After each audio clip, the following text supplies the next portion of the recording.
નમસ્તે વિદ્યાર્થી મિત્રો, ગુડ મોર્નિંગ। ધોરણ 9 ગુજરાતી માધ્યમ, વિષય વિજ્ઞાન અને ટેકનોલોજી, ચેપ્ટર નંબર 8 ગતિ। વિદ્યાર્થી મિત્રો, આપણે આગળ શીખી ગયા કે ગતિ એટલે શું। તો ગતિ એટલે જ્યારે કોઈ એક પદાર્થ બીજા પદાર્થની સાપેક્ષે પોતાનું સ્થાન બદલે ત્યારે તે પદાર્થ ગતિ કરે છે તેમ કહેવાય। ગતિ એ સાપેક્ષ ખ્યાલ છે, એટલે કે પદાર્થ ગતિમાં છે કે સ્થિર અવસ્થામાં છે તેની જાણ આપણે પદાર્થનું કયા સ્થાનેથી અવલોકન કરીએ છીએ તેના ઉપર આધાર રાખે છે, એટલે કે ગતિ એ સાપેક્ષ ખ્યાલ છે। ત્યાર પછી આપણે ચર્ચા કરી હતી અંતર અને સ્થાનાંતર। તો અંતર એટલે શું? તો કોઈ ગતિ કરતા પદાર્થે કાપેલા ગતિપથની કુલ લંબાઈ તેને અંતર તરીકે ઓળખવામાં આવે છે, એટલે કે જે પદાર્થ છે એ ગતિ કરતો હોય અને જ્યારે તે ગતિપથ ઉપર જેટલી લંબાઈ કાપે તે તેનું અંતર કહેવાય છે। એવી જ રીતે સ્થાનાંતર એટલે પદાર્થ એ પોતાનું સ્થાન બદલે ત્યારે તે પદાર્થે સ્થાનાંતર કર્યું કહેવાય। અંતરનો એકમ મીટર અથવા કિલોમીટર હોઈ શકે, તેવી જ રીતે સ્થાનાંતરનો એકમ પણ મીટર અથવા તો કિલોમીટર છે।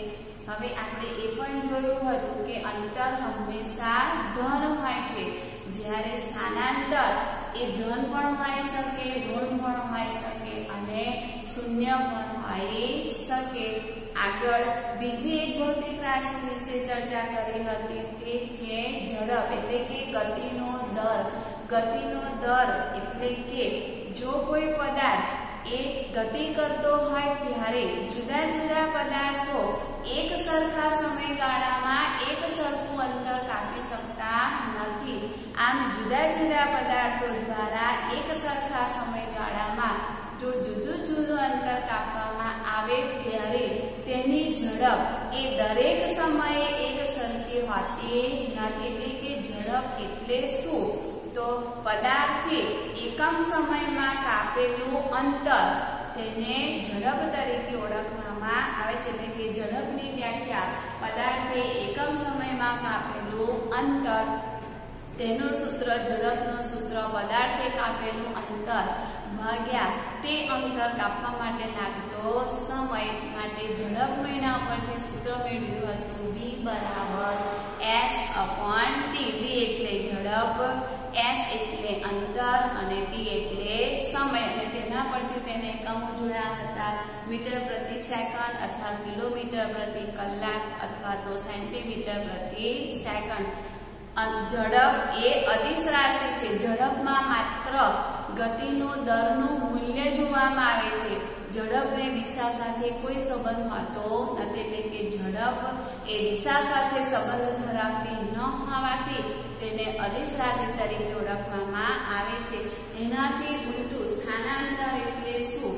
તો સ્થાનાંતર એટલે પદાર્થ જ્યારે એક જગ્યાએથી બીજી જગ્યાએ પોતાનું સ્થાન બદલે તેને સ્થાનાંતર કહેવાય છે।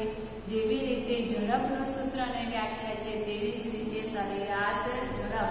આપણે આગળ જોયું કે દરેક પદાર્થની ઝડપ એક સરખી હોતી નથી, તો જો પદાર્થો જુદા જુદા સમયે જુદી જુદી ઝડપે ગતિ કરતા હોય તો તેવા સમયે આપણે સરેરાશ ઝડપ શોધવી હોય તો તેના માટેનું સૂત્ર પદાર્થે કાપેલું કુલ અંતર ભાગ્યા પદાર્થે તે અંતર કાપવા માટે લીધેલો કુલ સમય, એટલે કે કુલ અંતર ભાગ્યા કુલ સમય।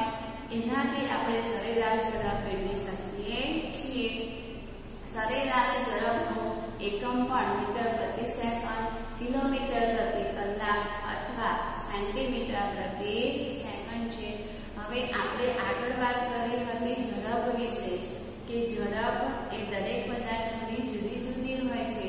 ઝડપ ભૌતિક રાશિને દર્શાવવા માટે દિશાની જરૂર હોતી નથી, પણ અહીંયા એક બીજી ભૌતિક રાશિ વિશે ચર્ચા કરવાની છે કે જેમાં ગતિના મૂલ્યની સાથે સાથે દિશા દર્શાવવી જરૂરી છે, એટલે કે જ્યારે પદાર્થ ગતિ કરતો હોય ત્યારે તેને કાપેલું અંતર અંતર એ સાથે સાથે પદાર્થ એ કઈ દિશામાં ગતિ કરે છે તેની જો રજૂઆત કરવામાં આવે તો તેવી ભૌતિક રાશિ કે જેમાં આપણે અંતર એટલે કે ગતિનું મૂલ્ય અને તેની દિશા એ બંનેનો જો સમાવેશ કરીએ ત્યારે જે ભૌતિક રાશિ મળે છે તેને વેગ તરીકે ઓળખવામાં આવે છે। તો અહીંયા જેમ આપણે આગળ વાત કરી કે ઝડપમાં દિશાની જરૂર હોતી નથી, પણ અહીંયા વેગ એ એવી ભૌતિક રાશિ છે જેમાં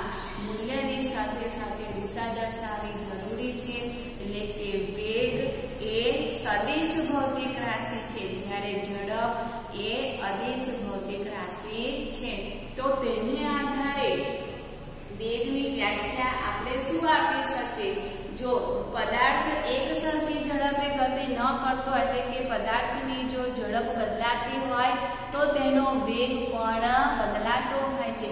તો અહીંયા વેગની વ્યાખ્યા શું આપી શકાય?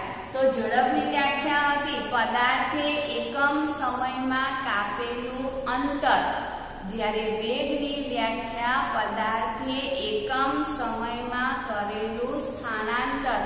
પેલામાં અંતર આવે છે, અહીંયા શું હોય છે? સ્થાનાંતર। તો વેગ એટલે પદાર્થે એકમ સમયમાં કરેલા સ્થાનાંતરને તે પદાર્થના વેગ તરીકે ઓળખવામાં આવે છે અને વેગમાં એની દિશા દર્શાવવી જરૂરી છે। હવે તેની વ્યાખ્યાને આધારે આપણે વેગનું સૂત્ર મેળવીશું। વ્યાખ્યામાં કહ્યું કે પદાર્થે કરેલું સ્થાનાંતર અને એકમ સમયમાં પદાર્થે કરેલું સ્થાનાંતર, તો તેને આધારે વેગ v બરાબર સ્થાનાંતર s છેદમાં સમય t। વેગ માટે સંજ્ઞા લઈશું v વેલોસિટી, સ્થાનાંતર માટે સંજ્ઞા લઈશું s, જ્યારે સમય માટે સંજ્ઞા લઈશું t।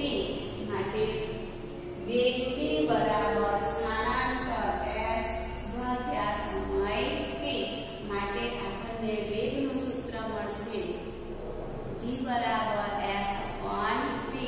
આના ઉપરથી તેનું એકમ મેળવીશું s, સ્થાનાંતરનો એકમ મીટર છે અને સમયનો એકમ સેકન્ડ છે, માટે વેગનો એકમ પણ મીટર પ્રતિ સેકન્ડ અથવા કિલોમીટર પ્રતિ કલાક અથવા તો સેન્ટીમીટર પ્રતિ સેકન્ડ હોઈ શકે। હવે આગળ આપણે વાત કરીશું સરેરાશ વેગ। જેમ આપણે સરેરાશ ઝડપ વિશે ચર્ચા કરી હતી કે જો પદાર્થો એ એક સરખા સમયગાળામાં જુદું જુદું અંતર કાપતા હોય અથવા જુદા જુદા સમયગાળામાં જુદું જુદું અંતર કાપતા હોય તો તેવા સમયે જો ઝડપની ગણતરી કરવી હોય તો સરેરાશ ઝડપ શોધવી પડે। તેવી જ રીતે અહીંયા પણ પદાર્થની ઝડપ બદલાતી હોય, પદાર્થની ઝડપ બદલાય ત્યારે પણ વેગ બદલાય છે અથવા પદાર્થની દિશા બદલાય ત્યારે પણ વેગ બદલાય છે। એટલે કે વેગ એ ઝડપ અને દિશા બંને ઉપર આધાર રાખે છે। જો ઝડપ બદલાશે તો પણ વેગ બદલાય, જો ઝડપ ન બદલાય માત્ર પદાર્થની ગતિની દિશા બદલાય તો પણ એનો વેગ બદલાય છે, અથવા ઝડપ અને દિશા બંને બદલાય તો પણ વેગના મૂલ્યમાં ફેરફાર થાય છે। આમ અહીંયા ઝડપ અથવા તો દિશા અથવા તો ઝડપ અને દિશા બંને બદલાય ત્યારે જે વેગ છે તે પણ બદલાતો રહે છે। તો તેવા સમયે જો વેગની ગણતરી કરવી હોય તો સરેરાશ વેગ શોધવામાં આવે છે। તો સરેરાશ વેગ બરાબર પ્રારંભિક વેગ એટલે કે શરૂઆતનો વેગ વત્તા અંતિમ વેગ ભાગ્યા 2। સરેરાશ વેગ, સરેરાશ માટે આપણે એવરેજ શબ્દ વાપરીએ છીએ, વેગ માટે સંજ્ઞા વાપરી છે v। માટે સરેરાશ વેગ જેને v એવરેજ તરીકે લખી શકાય, પ્રારંભિક વેગ એના માટે u સંજ્ઞા લઈએ છીએ, અંતિમ વેગ માટે v ભાગ્યા 2। એટલે કે સરેરાશ વેગ બરાબર પ્રારંભિક વેગ વત્તા અંતિમ વેગ ભાગ્યા 2। એને સંજ્ઞાના સ્વરૂપે સૂત્રમાં લખીએ તો v એવરેજ બરાબર u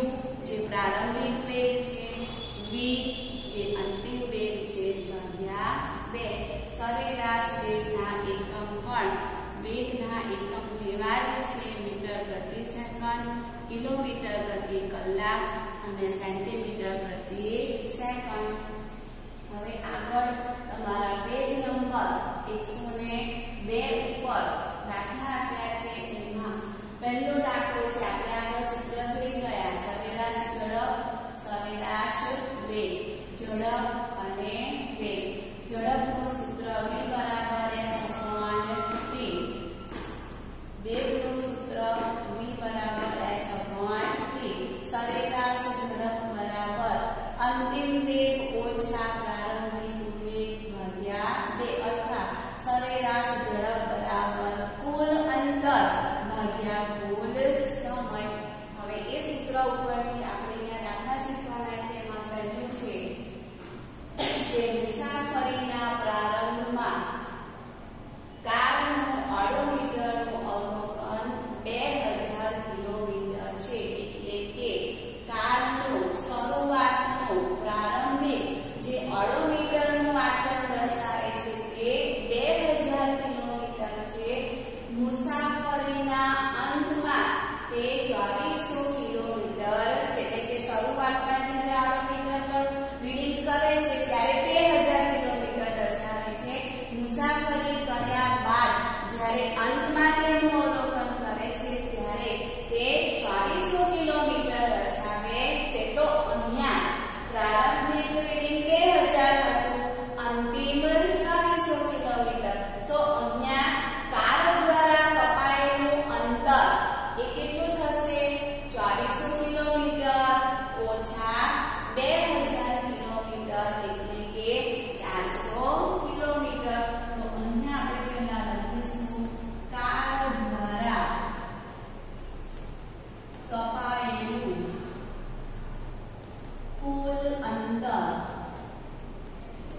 બરાબર 2400 કિલોમીટર ઓછા 2000 કિલોમીટર બરાબર 400 કિલોમીટર. તો અહીંયા શરૂઆતમાં 2000 કિલોમીટર રીડિંગ બતાવતું હતું. મુસાફરી બાદ કાર જ્યારે ઊભી રહે છે ત્યારે જે ઓડોમીટર પર રીડિંગ વાંચવામાં આવે છે તે 2400 કિલોમીટર. તો 2000 થી જો 2400 કિલોમીટર દર્શાવે તો એ કાર દ્વારા જે કપાયેલું અંતર છે તે કેટલું થશે? તો 2400 કિલોમીટર ઓછા 2000 એટલે કે કાર દ્વારા કપાયેલું કુલ અંતર એ 400 કિલોમીટર થશે. હવે આગળ જોઈશું કારને તે અંતર કાપવા માટે લાગતો સમય 8h. h એટલે અવર, અવર એટલે કલાક. તો અહીંયા આપણને સમય કેટલો આપ્યો છે? સમય t બરાબર 8 કલાક. તો આજે આપણને મળ્યું 400. તે શું મળ્યું? કાર દ્વારા કપાયેલું કુલ અંતર. આપણને બીજું શું આપેલું છે? કુલ સમય. કે કાર છે એ 8 કલાકની અંદર 400 કિલોમીટર જેટલું અંતર કાપે છે. તો અહીંયા આપણને બે વસ્તુ આપેલી છે, કાર દ્વારા કપાયેલું અંતર અને તે અંતર કાપવા માટે લાગતો કુલ સમય. હવે શોધવાનું શું છે? તો કારની સરેરાશ ઝડપ કિલોમીટર પ્રતિ કલાક અને મીટર પ્રતિ સેકન્ડમાં ગણો. આપણે અહીંયા શોધવાની છે સરેરાશ ઝડપ. સરેરાશ ઝડપ શોધવાની છે પણ બે જુદા જુદા એકમોમાં. પહેલા સરેરાશ ઝડપ જે શોધવાની છે તે કિલોમીટર પ્રતિ કલાક અને પછી શોધવાની છે તે મીટર પ્રતિ સેકન્ડ. તો અહીંયા સરેરાશ ઝડપ બરાબર કુલ અંતર ભાગ્યા સમય. કુલ અંતર કિલોમીટરમાં આપેલું છે, કેટલું થશે? 400 કિલોમીટર અને સમય એ 8 કલાક, 8 અવર. તો અહીંયા જે સરેરાશ ઝડપ મળશે તે 8 × 5 = 40, 50 × 400 અહીંયા જે સરેરાશ ઝડપ મળી તે 50 કિલોમીટર પ્રતિ કલાક. તો અહીંયા આપણે જે સરેરાશ ઝડપ શોધી તે કિલોમીટર પ્રતિ કલાક માટે પહેલો પ્રશ્ન કે સરેરાશ ઝડપ 1 કિલોમીટર પ્રતિ કલાકમાં શોધો. તો આપણને કિલોમીટરમાં આપેલા છે 400 કિલોમીટર, સમય પણ કલાકમાં આપ્યો છે. તો અહીંયા કુલ અંતર 400 કિલોમીટર, 8 કલાક. તો આપણને અહીંયા જે સરેરાશ ઝડપ મળી 50 તે કયા એકમમાં મળી? કિલોમીટર પ્રતિ કલાક. હવે બીજું સામા શોધવાનું છે મીટર પ્રતિ સેકન્ડમાં. તો આપણને અહીંયા જે સરેરાશ ઝડપ મળી એ શામાં મળી? કિલોમીટર પ્રતિ કલાક. તો 50 કિલોમીટર પ્રતિ કલાક બરાબર. હવે અહીંયા કિલોમીટરને મીટરમાં ફેરવવાના છે. તો કિલોમીટરને મીટરમાં ફેરવવા હોય તો 50 કિલોમીટર છે, 50 કિલોમીટરને 1000 વડે ગુણતા એ શામાં રૂપાંતર થઈ જશે? મીટરમાં. એટલે કિલોમીટરમાંથી આપણે એને શામાં ફેરવ્યા? મીટરમાં. કિલોમીટરમાંથી મીટરમાં ફેરવવા હોય તો તેને 1000 વડે ગુણવા પડે. તેવી જ રીતે જેમ કિલોમીટરને મીટરમાં ફેરવ્યા તેમ નીચે જે કલાક છે જેને આપણે 1 કલાક કહી શકીએ, h એટલો લખેલો હોય એનો મતલબ સમજવાનું 1 કલાક. તો અહીંયા આપણે બીજું શામાં શોધવાનું છે? મીટર પ્રતિ સેકન્ડ. એટલે કિલોમીટરના મીટર કર્યા તો હવે કલાકના આપણે શું કરવા પડશે? સેકન્ડ. તો આપણને ખબર છે કે 1 મિનિટ એટલે કેટલી સેકન્ડ થશે? 60 સેકન્ડ. જો 1 મિનિટની 60 સેકન્ડ થાય તો અહીંયા 1 કલાક એટલે 60 મિનિટ.